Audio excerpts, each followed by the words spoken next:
Sa labangan sa Buanga del Sur, patay ang usa ka 74 anyos nga lola human matrap sa ilang balay nga giunay og sunog sa iyang apo. Samtang sa Zamboanga City, usa ka lola usab ang napaig human natrap sa nasunog nining balay. Ani ang report ni Argel Relator. Wala na nakagawas ang biktima nga si Wilma Macrohon sa nasunog nilang balay sa Purok Ragsak, Barangay Tawagan Norte sa Labangan, sanglit usa kini ka PWD. Samtang iyang bana nga si Benjamin Macrohon Sr. una na nakaikyas humanakay agom ug mga sama dinunggaban.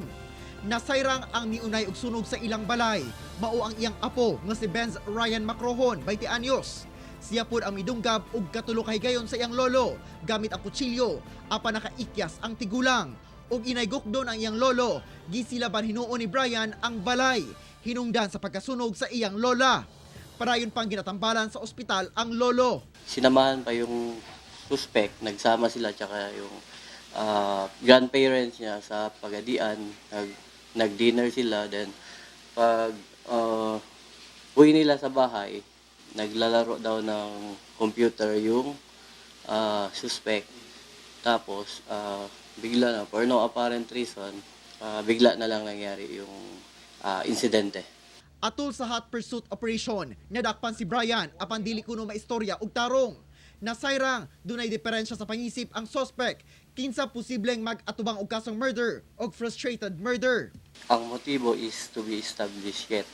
Kasi accordingly, ang suspect is suffering from mental illness.